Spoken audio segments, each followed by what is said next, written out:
Oimore kwa Ramogiro kama na nyako mketera Mugi TV ka une wang sai chendo mara ngichwele wachako wachunu ni Happy New Year. Nwase winjireni ga manyeno chakore yo maber walamo nuayo maber pile ka pile kendo wamora ahinya nuketera Mugi TV ka endi ga mara 2025 ni walamo ni mondo Nyasaye ogwedhu pile ka pile. Wantire ka endi gi Wilson Ochuka jaka buoch go bita kaka jaloko maro an kaka pile nyinga Trevor Ombija jandingo panga jonyakach deno Ombija taya nyakwar guok ocha pesa nagiviche manyien mawanko.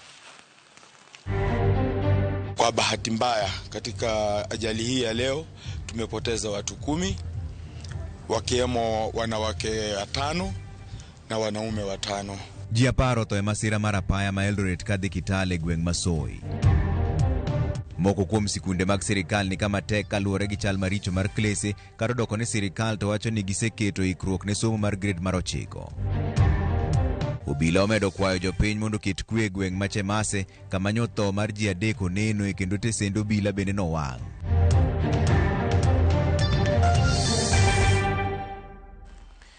Dwero winjo pachi 2-3-6 wachako gi weche mahinyo chuny kata weche matimore apoya ni ji 10 ne otho e masira mar apaya mojuko lori moro kod nyamburko mating'o jowuoth e gwenge mag Soi mayudore e kaunti ma Uasin Gishu e apaya mawuok Eldoret kochomo Kitale. Ji 9 ne owito ngimagi kanyo kaachiel to ne otho ka itere kar yudo thieth. Joneno wacho ni lori no ne obayo yo motuomo nyamburko mane ting'o jowuoth. Masira no yangi gi komanda mar obila ma Soi miluongo ni Henry Zuma mabende okwayo jo Kenya mondo tang'e seche magine apaya kendo giluw chike duto mag ndara.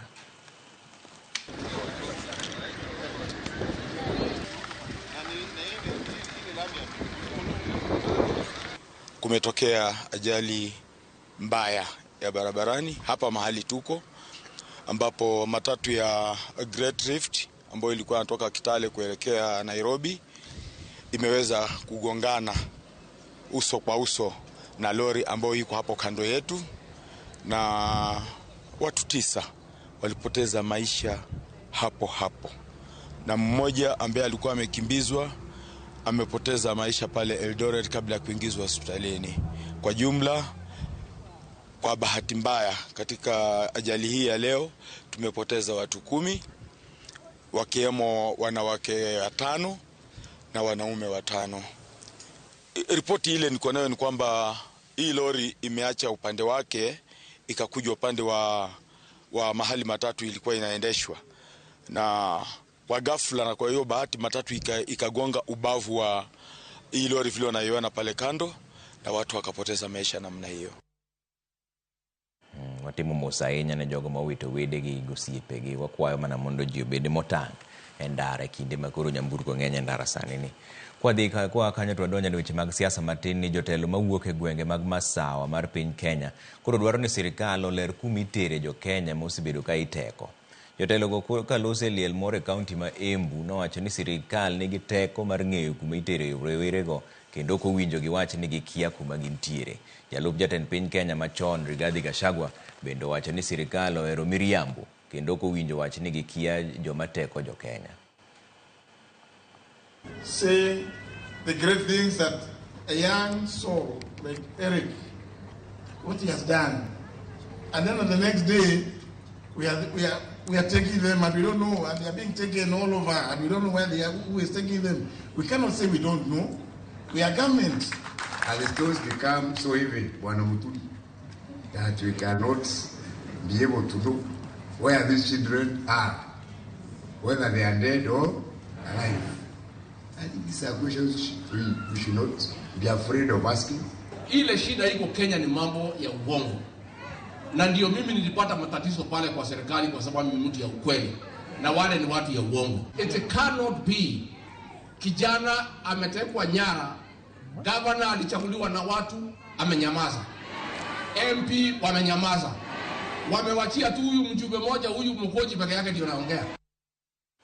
Oganda jo Kenya nobedo gi kinde matek kaluwore gi ng'ikruok e yor lony manyasani mar e-citizen mitime chudo ne chenro duto mag sirikal.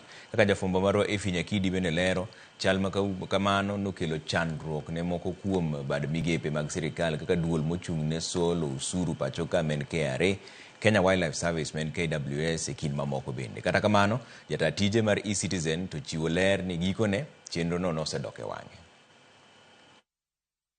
Okinyi makawuono, yor lony mar mbui mar e-citizen mabende sirkand Kenya Kwanza nochako ayanga higni 2 mokalo kaka yorno mar keto kanyachiel kendo elai chudo mar chenro duto mag sirikal ne nigi ng'ikruok. Chal makama kata kamano nokelo chandruok ahinya to ne jogo mane timo limbe e kuonde rito lee mag bunge mar ni ne ok ginyal timo chudo margi kaka owinjore. Ma e kaka nochalo e kar timo limbe ma Nairobi National Park. Nyamburko mag ting'o jogo manochopo timo limbe nokwamo kendo ne gichung' ka girito. Ranyisi mar pek mar ng'ikruok mar yor lonyno manyasani. Kaka yorno mar fwenyo adieri mar wachno, Ramogi TV notemo chenro mar duol mochung' ne lee kod bunge pachoka KWS. Tok chiwo ote duto kaka owinjore e kinde ma ng'ato dwa timo limbe mare, chudo ne chenro makamano ne ok nyalre kendo ote ne en mana rito temo e seche mabiro.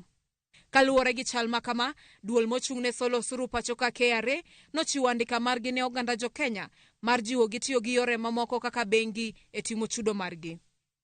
Ei ote margi ne ute fwambo kokadhe jatatije mar e-citizen Isaac Ochieng, piny owacho ochiwo ler ka giwacho ni chal makamano nokel kod rochruok e weche mag mbui mano medo kelo ng'ikruok e kaka chenro mar e-citizen tiyo pile. Kata kamano, ma ok en tielo mokwongo ma chenro ni osebede kod ng'ikruok. Motelo ne ma, dwe mar 1 higa mokalo, okumba mar thieth machon mar NHIF nobedo kod ng'ikruok e yore chudo, gino ma bende nokelo chandruok ahinya ne jogo mane tiyo kod okumbano. Ma timore mana dwe achiel tok jatend piny William Ruto chiwo chik ne bad migepe 34 mag sirikal mapok oketo chenro gi mag chudo e e-citizen, moting'o mano makeyo teko stima pachoka Kenya Power kod mano marango tije obila IPOA mondo tim kamano mapiyo. Chik ma bende nochung' kod doho tok riwruok moro cholo ywak e nyim doho ni nokokawo pach jopiny motelo ne Ruto chiwo chik makamano. Efi Nyakidi, Ramogi TV, Nairobi. Ka odong' odiochieng' achiel kende to iyawo sikunde, pod nitiere sikunde piny owacho moko mapok ogerie kata mana klas 1 mar grade mar 9. E kaunti ma Nyamira, skund primary ma Masosa mani kod jopuonjre 120 ma owinjore odonjie klas 9 pod okia kaka jopuonjre go dhi somo kaluwore gi onge mar klese moseger. Ma endi kata odoko ni tend migawo mar somo to wacho ni gisegero klese kendo ikruok ni kare ne somo. Jafwambo marwa Judith Omondi miwa ler mar wachni. Ndalo sudo kendo koro seche ikwano to skunde iyawo. Ma skund primar ma Masosa mantie West Mugirango e kaunti ma Nyamira. Ma e chal mar skund ni gi seche to jopuonjre donjo ka. Klese manyien mag grade mar 9 ma sirikal osebedo ka lando ni igero. We have already done 13,200, I've already said. CDF has done 3,000 classrooms, 3,100, and by within the next 4 or 5 days, we should have completed all that which we needed to do as Ministry of Education. Ka klese gi winjo mana kamuch polo. Jopuonjre 120 ma owinjo donjie grade mar 9 e skund ni pok oyudo ler kaka dhi bedo wuok tich mar tarik 6. Tuko na wanafunzi zaidi ya 120 wenye wanafaa kujoin grade 9. Lakini kwa sasa tuko na challenges ya madarasa, hatuna madarasa za kutosha. Lakini mpaka saizi hatujapewa kitu chochote. Bado hatujapewa kitu chochote. Sasa tunashangaa watoto wakikuja kufungua shule wiki ijayo. Sijui tutafanya namna gani. Kama board tunashangaa tutapeleka hao watoto wapi, na ni watoto wengi. We need at least 3 classrooms ndio hao watoto wanaweza kutoshea. Kopogore gi tenda mar gero klese gi ma onindo nikech onge mar omenda kuwuok e migawo mar somo, kata jopuonj bende pod en chandruok ma skund ni kalie. Shule zingine tayari zishajengewa madarasa, lakini shule yetu ya Umobiro bado hatujaona kama serikali kituchengea.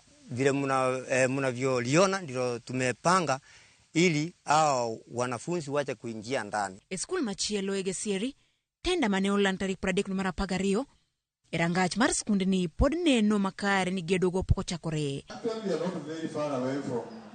E counties mamoko kaka Nairobi, skunde ikore motelo ne rwako jopuonjre mag grade mar 9. Ka wich bar to en kaka jopuonjre gi dhi yiero lai ma gikawo e senior sekondar ma ichichgo ni nyalo rochore poni ok oket mahino chon. Kata ka bedni higa manyien ni wan gi grade 9, inyalo yudo ni skunde mang'eny e Kenya kae jopuonje mang'eny ok ong'eyo tiend CBC malong'o. Koro mani kelo rem ni nyithiwa e klas. Nyathi sudo to sudo gi rem mang'eny. Mami chopo koro sama ibro dwar ni nyithindo gi mondo teri e system. To nyathi ok oyudo gini kanjakla. Skunde nitie ma osechako limo kuonde tiego somo mag CBC, ahinya to tije lwedo kod science kaka Gravity Center. En achiel kuom kuondego machiwo tiegruok magi gin chenro ma igeno ni dhi kelo lokruok maduong' e konyo jopuonjre mag grade mar 9 motelo ne yiero lai magiluwo. It's very, very critical that the learners should be exposed to different careers. At the end of the day, the pathways is about careers. So the learners in grade 9 should be exposed to the various careers that are there.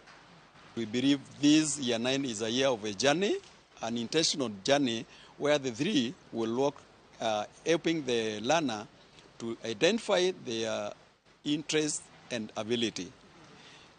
And we have a center where the parents can come and interact with the area of the pathways and all the learning CBC learning process. The teachers can also come and interact and the learners can interact. E grade ni mar 9 ema jopuonjre dhi yiere lai ma gikawo e senior sekondar. Judith Omondi, Ramogi TV. Siasa mag kuong'o tim mar teko jo Kenya ne ochacho e nyasi marik mar main speaker mar od bura mamalo Moses Wetangula e kaunti ma Bungoma. Jatend Kenya omedo mako chung' motegno ni sirikande ok nyal teko jo Kenya e yo moro amora.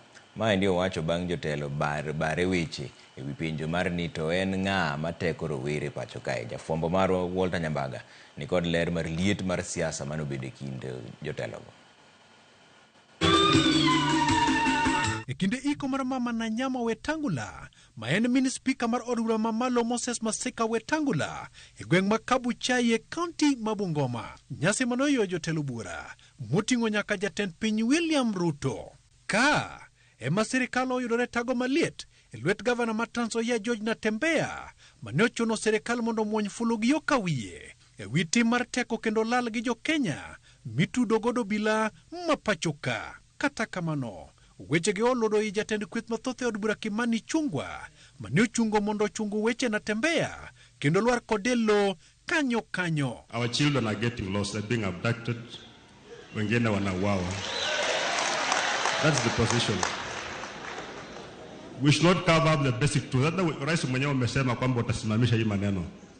Tunataka mambo ya abduction ifanye nini? Ikwisha tu. Governor Natembeya, if you know the people abducting people, you are an officer wa ngao. Peana habari kwa idara ya DCI, wachunguze wale wanashika watu.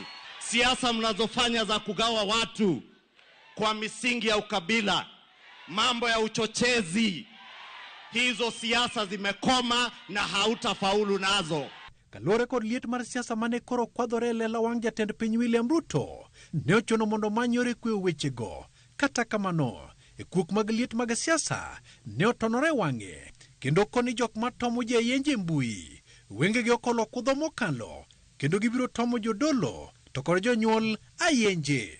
Weche mag gavana ma Busia Paul Otuoma ondeko ne wiye, kendo koni rowere masani okethore mbui kayo madonjo muoroni. Kuna watu wengine wako huko kwa mitandao hawataki sana tuseme haya mambo, kwa sababu wanataka kuendelea tu kusema hakuna kazi inaendelea Kenya, hakuna kitu, fitina tu, story, Kasongo, Sakayo, sijui. Hiyo Kasongo ni sawa, ni wimbo mzuri sana ambaye ilikuwa inaendelea, so hiyo Kasongo tuendelee naye. Ile ya Sakayo pia si mbaya, kwa sababu kusanya ushuru ya kupeleka Kenya mbele, hiyo ni sawa. Na kwanza Zakayo ndio aliona Mungu alimtembelea. Sasa wewe uchakuwa Zakayo utatembelewa na Mungu namna gani? Jatend piny William Ruto koni sirikal osedo seyo moromo, kendo ng'ata moyudore ketho ibiro kawo ne okang' mar chik bang' nonro makare e winjore, mibadhi to kod gik mamieno chilo kendo chiwo nying marach ne sirikal. And we have made it absolutely clear that any criminality must be investigated by citizens or criminals or undertaken by the police. It must be investigated and we must get to the bottom of any criminal activity in Kenya. Siasa mag imbo mar Kenya bende olochore kendo yudo thuolo e nyasi ka kweth mag Tawe Movement kotelne kod George Natembeya onyiso dwaro mar riwruok kendo keto tenge pogruok e kaka liel mar mama Namanya Wetangula, weche manomiyo Spika Moses Wetangula ogir ka kungo weche mane Natembeya wacho kendo koni uchiw luor ne familia mar Wetangula. Kabla mama afe, mimi niliongea na mzee hata nikamtubia fedha akaenda hospitali. I gave him money. Niko ile mambo ambayo tumekuwa tunapiga siasa. Siasa is not personal. It's not personal. Na mimi nimekuja hapa kwa sababu Speaker amempoteza mama. Na kifo inaweza kumpata mtu yeyote yule. Hatuwezi kuwa na mipaka kwa sababu ati ya siasa mtu anaomboleza alafu nakaa kando. Na yule ambaye anakuja kupiga kelele hapa, I think you have got better use for your mouth. It is actually sacrilegious and a monstrous ignominy for somebody to stand here and claim that he was sending our father money for treatment. That is high-level insolence. That is irretrievably arrogant, distasteful, and unacceptable. Walter Nyambaga, Ramogi TV. Jotelo konde mapacho ka hindi medo wuok oko ka sayo sirikal ewi tim mar ndhiyo kendo lal gi rowere. Anyuola mar Bernard Kavuli ma bende nyocha ondhi pod medo yuago ratiro ka pod gimanyo wuodgi no endo nyaka sani. Jafwambo mar Cleophas Oluoch ni kod ler mar wachni. Okinyi kokinyi, piny mamedoru, ndalo medore kendo anyuola medo mana tero lemb geno. Geno mar yudo nyathi gi kangima e kind Jo-Kenya mamoko maoteki. Ni mara ya tatu kwangu kukuja hapa. Mara ya kwanza tulikuwa wakati tunaandikisha hobi tukaripoti ndugu yangu amechukuliwa pale. Nilirudi mara nyingine sikuwa nimeandika statement na hao. Nikarudi kuandika statement na nimerudi tena leo mara ya tatu kujua progress venye wakati tuliripoti hiyo case mwenye alichukua case yetu tujue imefika wapi kuhusu ndugu yetu mahali wamefikisha kuchunguza juu walituambia twende tungoje watachunguza. Kawuono anyuola mar Bernard Kavuli mane ondhi dwe mokalo medo mana yuago pek magikalo e lwet obila kagitemo yudo ratiro margi kata yudo wuodgi mane koka otieko penj mare mogik e mbalariany. Gisechopo e tesendo obila ne Dinwoya. Na akaniambia kuna data walituma headquarter na wanaongojea ripoti kutoka huko headquarter wajue patrace hiyo simu yake nani walikuwa wamempigia kabla hiyo kitu ya happen wajue nani alikuwa amempigia ndio waweze kufuatilia kutoka hapo. E kinde mageno medo duono, geno manyien gigolo kanye. Anyuola Bernard Kavuli lero kaka giseyudo yie margi mar biro yudo wuodgi. Ameniambia tu tukue wavumilivu na tuvumilie tutapata watoto. Negigolo duondgi e tesendo obila Mangong e kaunti ma Kajiado kadwaro margi maduong' en ni okongi ni jok mage manoteko nyathigi e kinde ma ji teko chung tenge gi teko makamano. Hakuna ripoti yetu tunapata, yani hakuna mtu tunangoja sasa. Hakuna mtu tunaweza enda kwake sasa atusaidie, atuambie mahali yako. Sisi tunanyamaza tu tunangoja kile venye watatuambia because kila mahali wanasema si. Sasa tumeachia Mungu tukiendelea tu kuomba. E kaunti ma Bomet, anyuola moro yuago lal mar jogi ariyo, magiwacho ni oseteki kendo lalgo. Makoro giwacho ni simbegi itiyogo e mbui mar oganda. Tunaomba serikali ni hivyo. Mbona hao watu wako online Facebook, wako online WhatsApp, hata TikTok. Mwenye anatumia simu ya Hilarious Muge ama Elvis atuambie mahali aliweka hao watu. Tumeenda kila mahali, tumeenda City Mortuary, Bangani, everywhere in Nairobi Mortuary tukitafuta hao watu. Hiyo ni ndugu wangu Muge. Tunaomba serikali mahali wako, tunaomba. Tumeenda kila mahali, police station, tulienda DCI Bomet, DCI Jevunya, no information about one man now. E kindego, anyuola mar jakedne ratich oganda Ibrahim Hilal Mwiti mane ogo ripot mare ni olal dwe mar 11 higa mokalo. Oyudi ringre mare kar kano ringre mar jomotho osiptal mar Thika Level 5. Anyuola gite dwaro ratiro maggi. Cleophas Oluoch, Ramogi TV. Kwa kanyo ni moko kuom anyuola e kaunti ma Migori ochako chenro mar kawo ting' mar somb nyithindgi giwegi ma ok giketo geno kuom sir ma ichiwo kod piny owacho e yor basari. Anyuola go moting'o mar Kamifuongo mayudore e gwenge mag Nyatike choko omenda kendo chiwo ne nyithindgi masomo e yor basari. Jafwambo marwa George Juma miwa ler mar wachni. Kuom higni mathoth jonyuol mantie kod pek mar chulo omenda mar somo ne nyithindgi osebedo mana ka oketo geno margi kuom basari ma ichiwo kod piny owacho ka okalo kuom josiasa. Moko kuom jonyuol osebedo kod hawi maber mar yudo omenda ni mar basari, ka moko bende ok oseyudo omenda ni, ma bende ywak osebedo ni josiasa mathoth koro chiwo e yor ng'eruok. Nikech kwan jopuonje madwaro kony e yor omenda mar somo osemedore, to basari ma ichiwo kod piny owacho bende tin. Moko kuom oganda ka okalo kuom rogo ma gintiere mag anyuola osebiro kod chenro mar choko omenda kendo chiwo ne nyithindgi e yor basari mondo koro kik giket mana geno margi kuom omenda ma ichiwo kaka basari kod piny owacho. Amor godiochieng' ma kawuono gi anyuola ma Kamifuongo kuom gima gitimo nikech gimiya yudo chek ma samoro kanyal nyalo nikech achiliel to gimiya chek ma nyathina dhi e sikul. Koro amor kendo amedo puoyogi kabisa, medo konogi ni gimed timo mijing'o ne nyithindo modong' nyaka mane university nyaka mane e colleges mamoko. Anyuola mar Kamifuongo mawuok e gwego mag Nyatike gin moko mago mosewuok oko mar jolosom nyithindgi giwegi mogiketo geno margi kuom piny owacho. Plan ma wan go en ni wadwa ni nyithindo mwamiyo konygi odhi nyime gi somo nyaka gitieki. Kendo ka gisetieko gin be ang'eni gibiro konyo nyithindo ma modong' chien. Anyuola ni e bwo tend jakom margi Fred Abich ochiwo omenda mar basari maromo gana 705 ne nyithindgi maromo 141 mantie kuonde somo ma opogore opogore. Abich wacho ni ne gikawo okang' mar jolosom nyithindgi giwegi bang' yango ni kwan mathoth mag nyithindgi weyo sikul gi e kore nikech onge mar omenda mar somo. Wayudo chek mwapogo ne nyithindo maromo siling 705. Magi gin nyithindo 141. Nyathi ka nyathi oyudo basari chek mar siling 5,000. Moko kuom jonyuol go mantiere yudo omenda ni mar somo wane yande chunogi mondo koro gius jamni kata lopegi eka gipuonj nyithindgi kane pok gichako chenro ni mar jolosom nyithindgi higa achiel mokalo. Mor ahinya gi welfare, social welfare mara ni e program manyiso gichako mar chudo ne nyithindo chakre higa mokalo. Jonyuol mane osebedo ka uso dhok kata mane uso lopegi sani koro nyalo nwang'o support kwa anyuola ni. Seche moko kuom oganda kokorogo mag anyuola osewuok oko mar jolosom nyithindgi giwegi ka gichiwo basari. Jonyuol dwaro mondo koro piny owacho koro kaw okang' ne sikunde ma osebedo ka koro medo omenda mar somo e tok chik.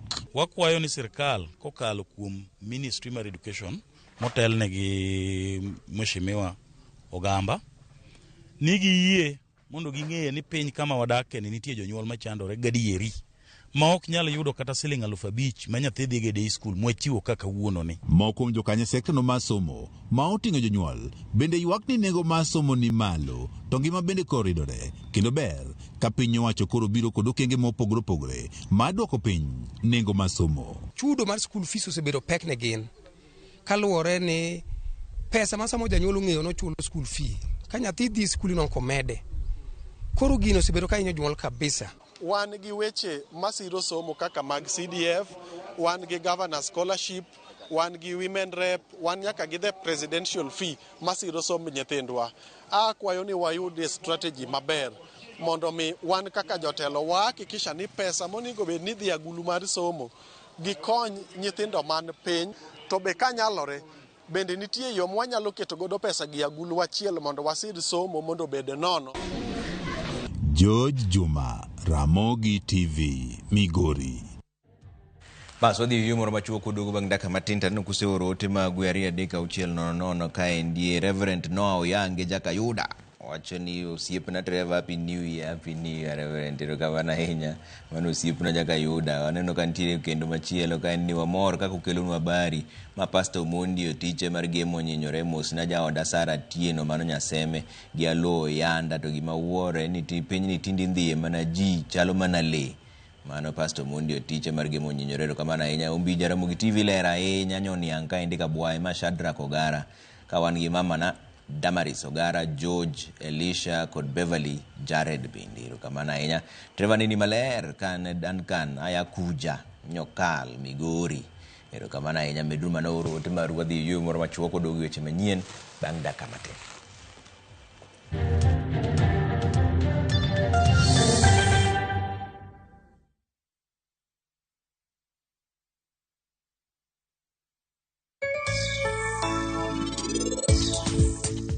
Pacho kutima ber. Herani oken mar konchiel. I know she loves me, she loves me, she loves me.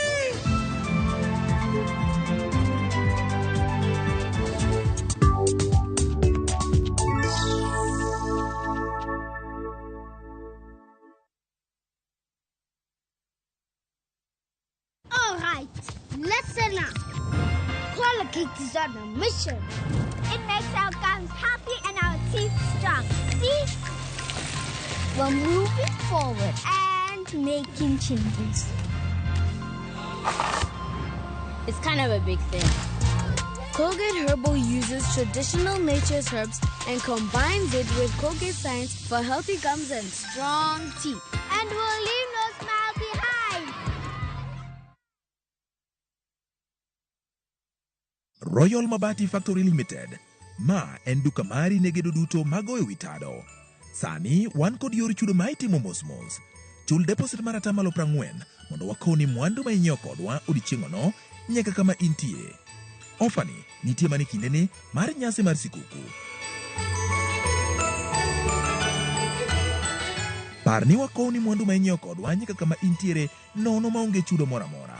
Ne mathoth yuana tole namba 0722-6383. Go oda mar nyiepo kodwa kawuono kokale mbui marwa mar www.royalmabati.com. Weche kod chike manitie nyaka luw.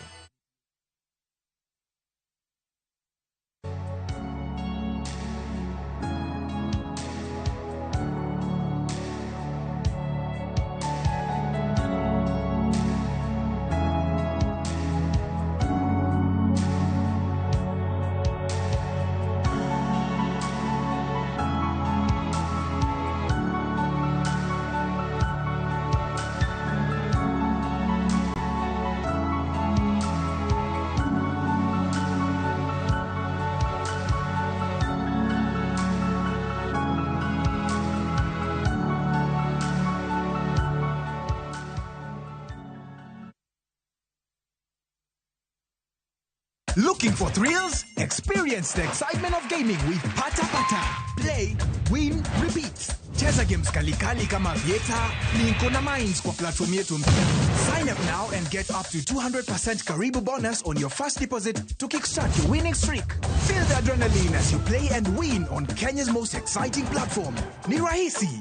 Register, play, and experience the thrill of every win. Visit patapata.com now and play, win, repeat. Not for persons under the age of 18. Authorized and regulated by BCLB 447.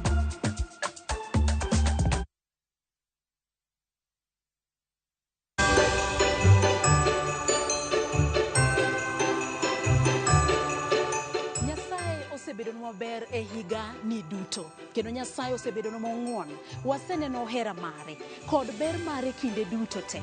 Emomiyo kata kwadonjo e higa manyien wamedo kwayo Nyasaye mondo omed ritowa, omed gwedhowa, omed bedo jakorwa. Nyasaye mondo omed timoni maber e higa manyien mabende wadonje mar 2025. Gweth mar Nyasaye mondo olre kuomi kinde duto te. An kaka Roda Nyar Kokitmo akwayo ni hai maber e higa manyien mabende wadonje.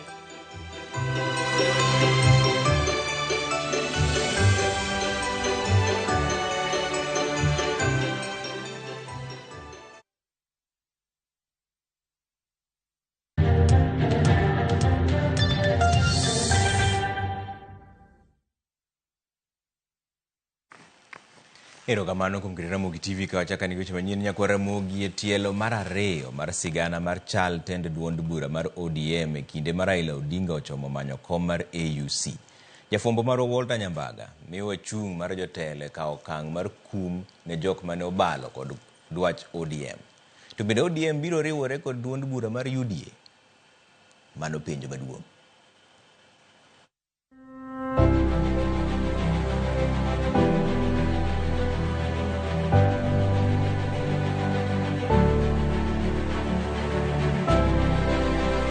Duond bura mar ODM osudore kama teke siro jatend piny William Ruto mar UDA ka moko kuom jotelo mage ne onyumore sirikal e kaunias monyumore Dhorech kendo ma weyo ODM kama nade. ODM kaka national party ma ji sole to be ichule gi pesa mar taxpayers bende.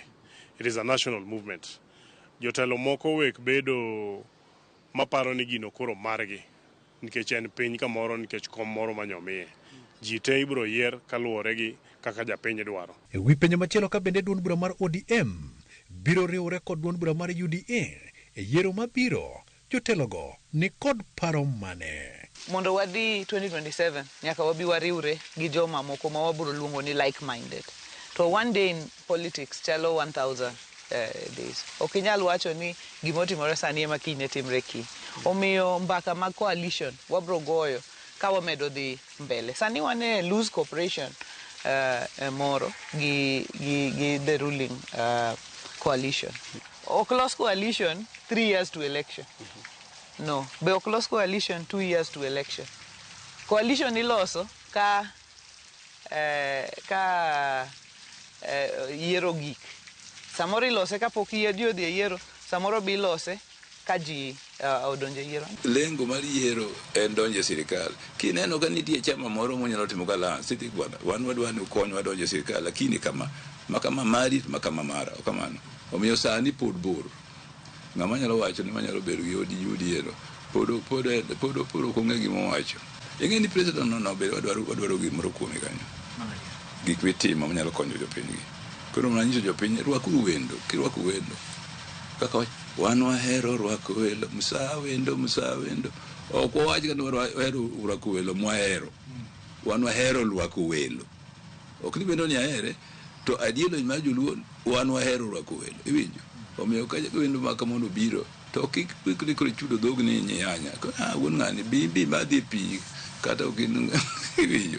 Omiyo mana gima watimo ni Ruto, ok nwadwani wakuod wiye. If Ruto comes and joins ODM, whether as a member or Secretary General for Disability or a youth leader, whatever position he'll come to join ODM in, that will be the end of ODM. You've seen all the parties that Ruto has joined. He joined KANU ended.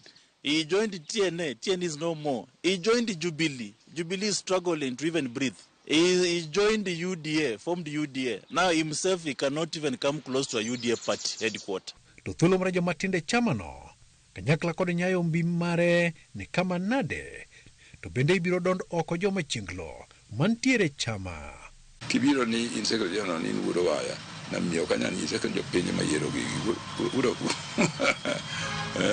ni otiko midonjo gi ODM okotiko matiko ni wudo waya mai mari onge iwinjo wachno gino onge chi Kenya ODM ka. Omiyo kata ko winjo no timre to nyaka obed gi discipline motegno gima kama ok onego timre. Joma machingle party nyaka wado. Kech kata in youth wing mar party ma konyo yoro mabeyo. Kochopo kamoro ma kodi kele maundu to mano konya die kodi. Any leader who does not get feedback from his peers or his predecessors is an ignorant leader. So I think it is normal. Adundo mar chama en joma tin.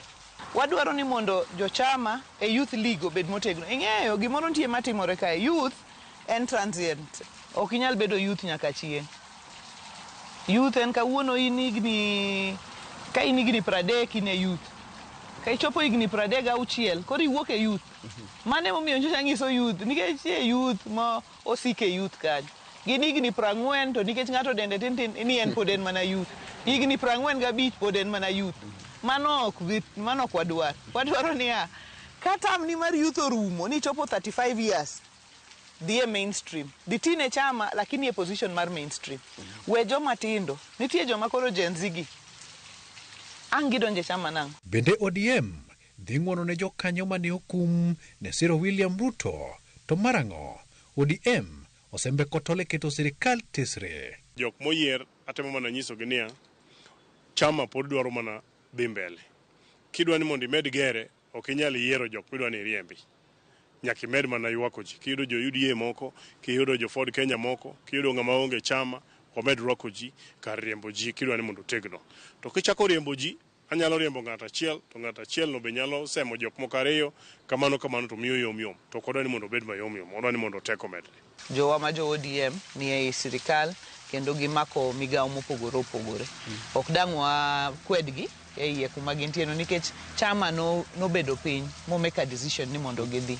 In be nyaduoga yo buch ODM to ayegera wila modenga. Ne mesa enore mondo konyo Kenya ka. Amu yaduoga ODM. To apen tidugo na di kosi dugo gima ngundi momedo kiwacha dier asenene duto koro weura beda ka. We kwangi to ngani wacha dier asedhi nyime. To ote makende ne jotelo mag ODM mondo med tego kendo bedo kod jokanyo mongirore en mane. First of all, you do not expect a party to come knocking to your doors. Young people must meet ODM in the streets. ODM must recognize you in the streets. And ODM is not ODM without the people. So young people, don't ask what the party can do to you. Ask what you can do for the party. And teach maduong. Mondi bed governor ka, get governor en full-time job. Kendo an aketo pacha te tija mar bedo governor ma Homa Bay. Nikech jo Homa Bay no yiera against all odds. Matiende ni erokamano manyalo gonegi en mondo atinegi gi pacha achiel tu. Ema kete tijino. To ochako meda responsibility. Kaka ng'ama be nosebedo jasiasa at the national level. Koro responsibility ni nyaka kawa. Koro en korka kora. Ema koro nyaka neni ere kaka pogo tich mar Homa Bay. Mabe ok adwar ni mondo ng'ikre kata dichiel. To gi tich mar national. Party be nigi secretariat motegno. Tiende ni ok idhi timo gik matindo e party. Secretariat ka ema loso to in ing'isi mana ni koro wadhi kama. Koro there is a lot of support both in the party to gi Homa Bay kae manyalo miyo tijno timre. Ka in jatend chama motegno to mago be yalo kan bwana. Gimi wacho ni to en adier. Mane mi wan gi buche makamane e chama mar ODM makata yiero to miyo ji thuolo mondo kel ywakgi. Ema miyo wan gi ogin headquarters maduong' ahinya Orange House. Matie jogo matijgi en tij office. Ka in gimoro midwa notim titero negi wach to gikele komiti to waneno kaka watimo. Walter Nyambaga, Ramogi TV.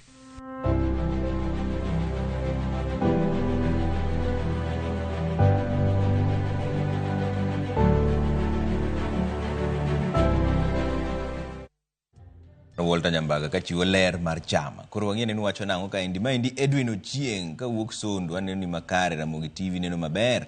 Happy New Year to Ramogi TV Kasongo timo jotend piny Kenya kanade. Kamano Trevor to penj mar class 12 iduoko karang'o. Echa ne giwacho ni oduogo juma mabiro juma mwadhiye ni mane waziri nowacho kamano. Koro bedo mana gi kwe. George Aliet Ramogi TV neno maber kan nyandhiwa game rangwe. Ero kamano wadhi yue matin goduogi wache mag tuke bang' daka matin.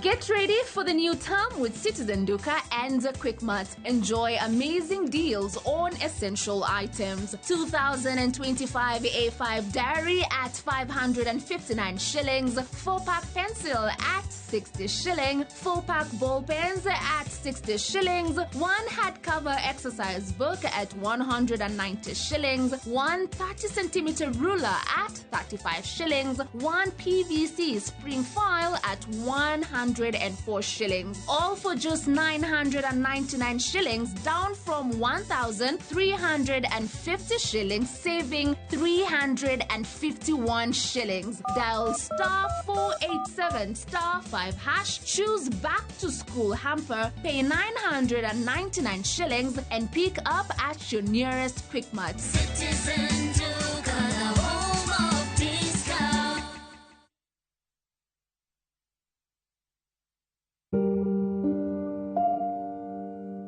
Huyu ni mume wangu, John Dennis.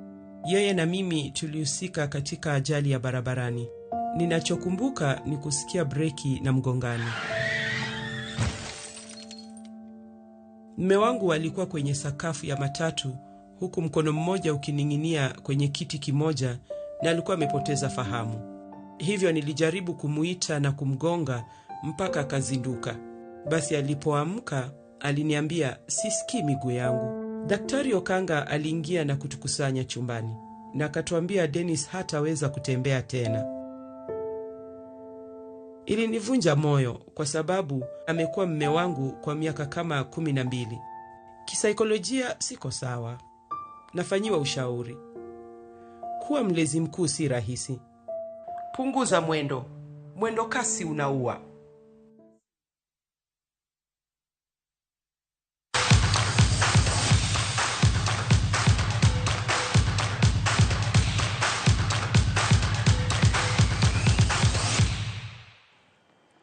Wadonyo weche mag tuke ni manen jatugo mar volleyball mar Malkia Strikers Jane Wanjao iki kawuone kar kaburi malang'ata e kaunti ma Nairobi.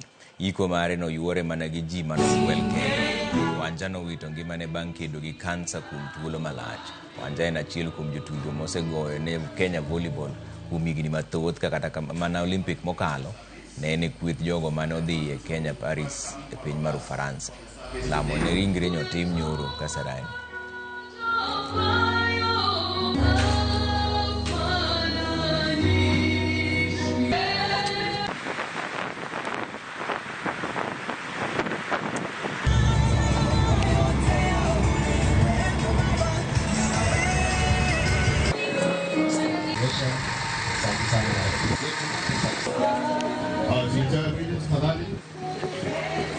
Na Baba na Mwana na Roho.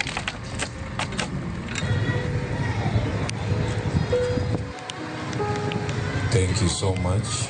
Okay, thank you, Doc Kago.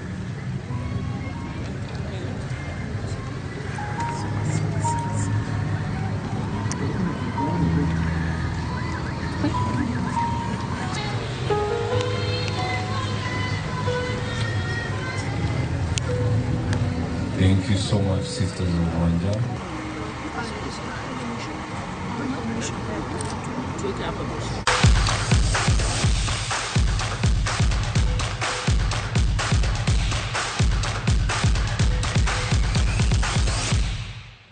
Watimo mos ahinya. Wadhi yueyo waduogo kendo saa 3 kaunti ka gi Wilson Ochuka nyaka Buoch Kobita jaloko maro ka Nyasaye oyie to nere kendo saa 3 nyinga kaka pile Trevor Ombija jandingo panga jonyakachi deno Ombija taya nyakwar guok ocha pesa wanere saa 3.